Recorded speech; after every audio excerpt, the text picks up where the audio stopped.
Dans cette petite vidéo, il va être question des effets inductifs, des effets mésomères et des effets de solvant. 3 points sur lesquels on avait l'habitude d'appuyer notre raisonnement pour faire une analyse de la réactivité des composés en chimie organique. Vous devez connaître la définition de ces 3 effets, vous devez connaître les résultats usuels pour ces 3 effets. Commençons par les effets inductifs. Les effets inductifs ne concernent que les électrons d'un nuage de type sigma, c'est-à-dire un nuage de liaison simple. L'idée, c'est de s'intéresser à la manière dont les doublés covalents des liaisons covalentes, au sens de Lewis, sont déplacés parce que les atomes de cette liaison ont une différence d'électronégativité marquée.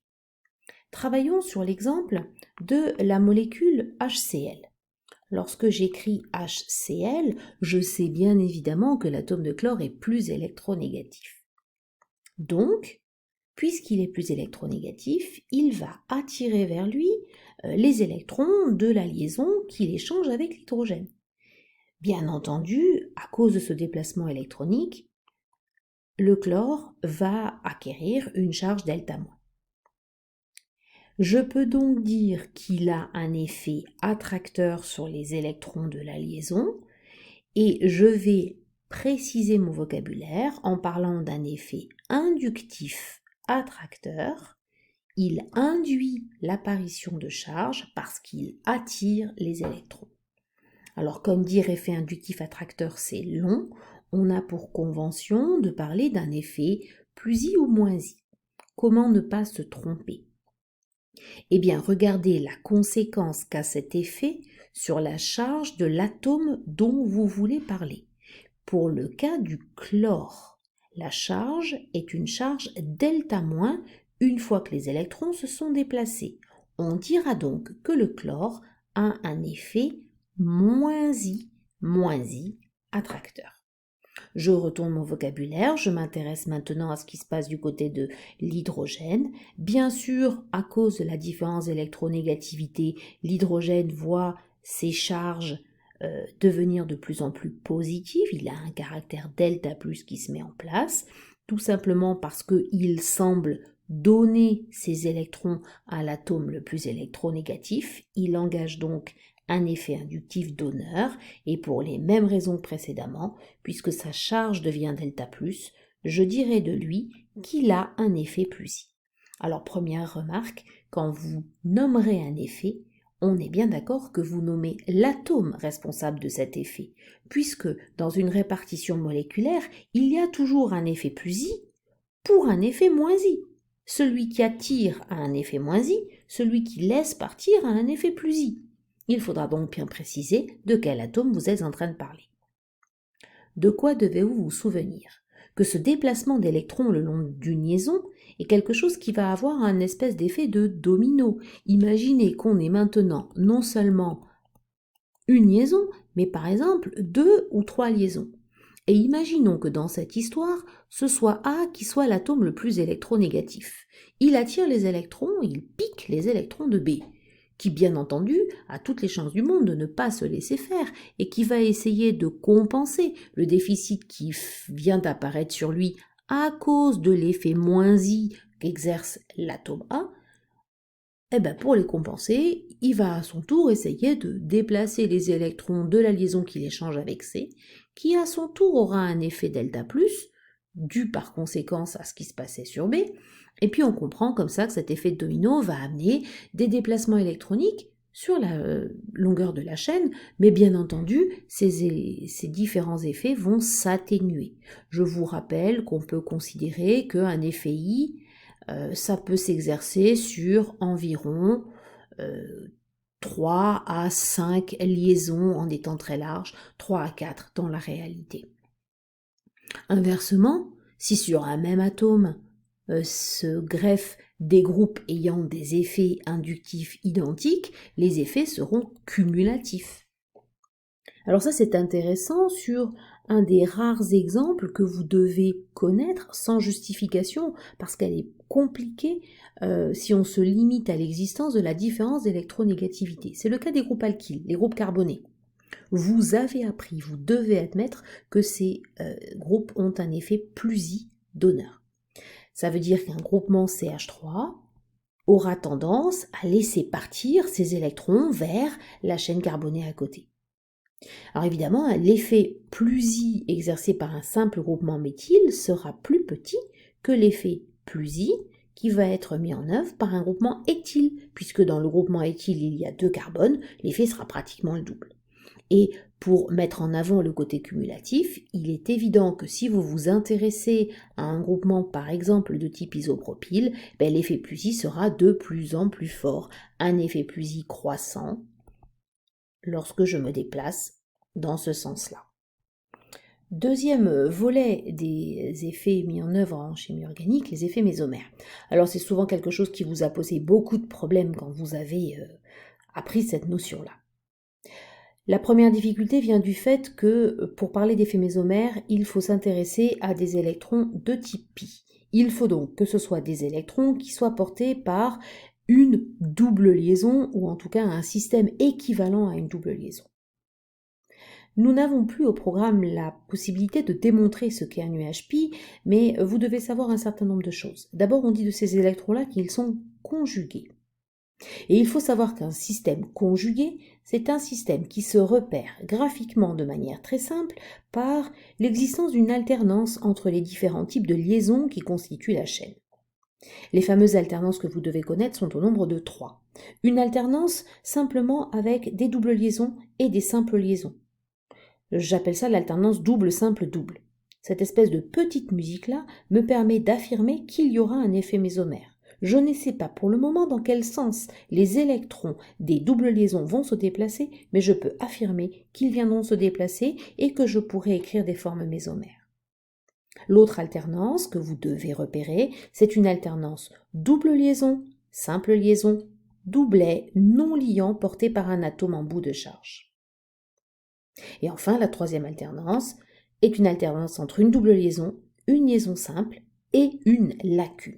Donc je répète, double simple double, doublet non liant, double simple lacune. C'est de la récitation.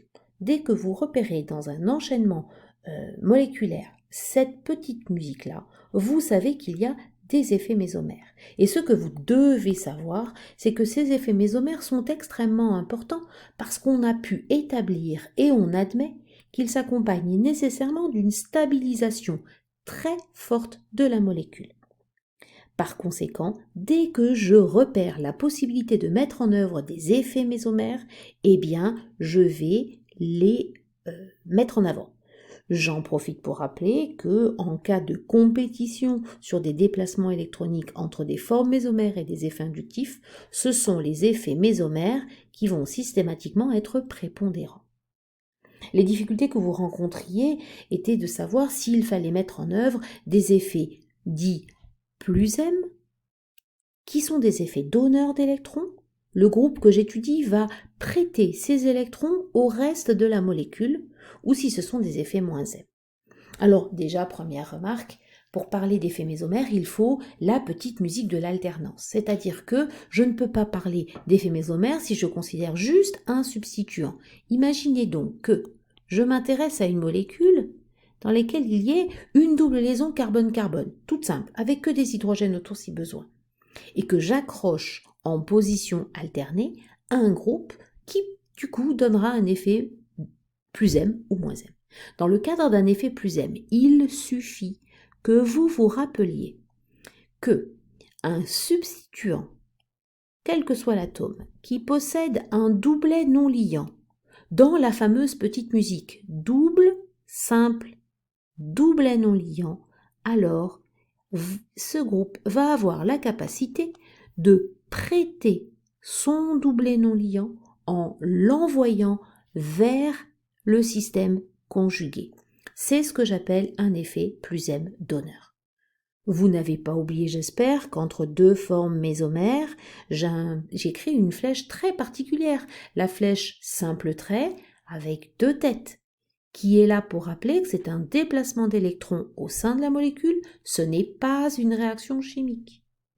Et j'écris comme ça une nouvelle structure dans laquelle l'atome A a prêté son doublet, il sera engagé dans une double liaison, et au contraire, je viendrai déposer un doublet non liant sur le carbone de bout de chaîne, bien entendu dans la structure telle qu'elle est écrite, viendrait en plus des charges formelles dont on fera attention à calculer la valeur en comptant le nombre d'électrons posés sur chacun des atomes.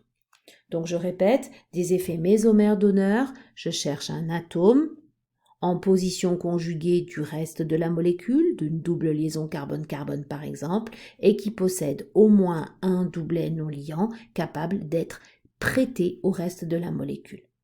Vous en avez quelques exemples. Prenons maintenant le cas des effets -m. -m, ce sont des effets dits accepteurs. Visuellement, qu'est-ce que je cherche? Je cherche un groupe capable d'accepter des électrons. Mon repère, ce sera que je vais chercher des groupes dont je dirais qu'ils sont insaturés. J'aime bien ce mot-là, parce que dans insaturé, on se rend compte qu'il reste de la place, il reste la capacité d'accepter des électrons. Alors une liaison insaturée, c'est une liaison multiple en chimie organique. Et pour un peu, il faut que cette liaison contienne un hétéroatome. Il ne faut pas que ce soit seulement une liaison avec des carbones. Vous remarquez que j'ai ici utilisé des exemples avec soit un oxygène, soit un azote. Vous pouvez retenir qu'il faut un élément électronégatif. Pourquoi? Parce que cet élément électronégatif va me permettre d'être sûr que la première flèche que je vais écrire pour mes formes mésomères, celle que je repasse en ce moment, celle que personnellement j'appelle la flèche de démarrage, a deux intérêts. Elle renvoie des électrons conjugués vers l'atome électronégatif et elle explique que cette insaturation va amener vers elle des électrons. Pour compenser le déficit qui arriverait sur l'atome d'azote dans mon exemple, je comprends qu'on serait en capacité d'aller chercher des électrons conjugués appartenant à une double liaison carbone-carbone par exemple.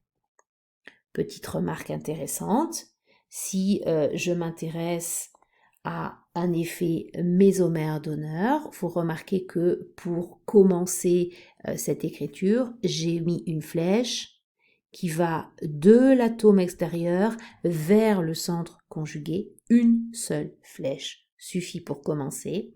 Dans le cadre d'un effet mésomère attracteur, j'ai une flèche interne au groupement. Si je veux voir la conséquence sur le reste de la molécule, très souvent, il faut une deuxième flèche.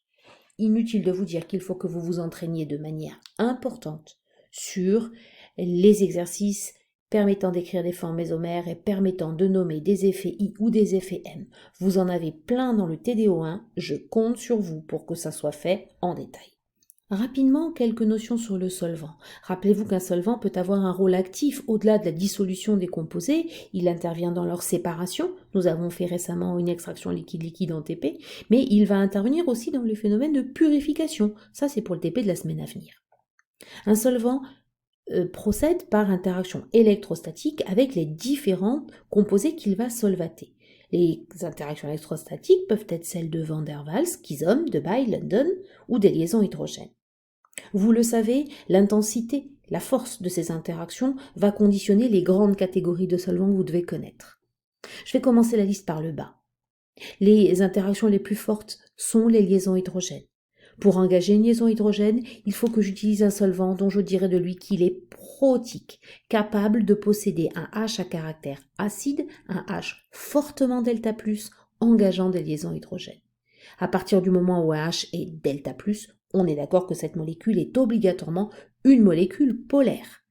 On peut dire protique polaire, mais dire protique sous-entend polaire. A contrario, je peux avoir des catégories de solvants polaires aprotiques, c'est-à-dire non protiques. Ils engageront des interactions de type Van der Waals, mais pas de liaison hydrogène. Donc pas de H delta+ dans la structure de ces composés. Il faut que vous en connaissiez les exemples les plus usuels, tels que la propanone, par exemple. Et si par hasard votre solvant a une structure qui est constituée de molécules qui ne sont pas polaires, apolaires, elles seront nécessairement aprotiques. Inutile de le dire. Ces molécules sont soit des composés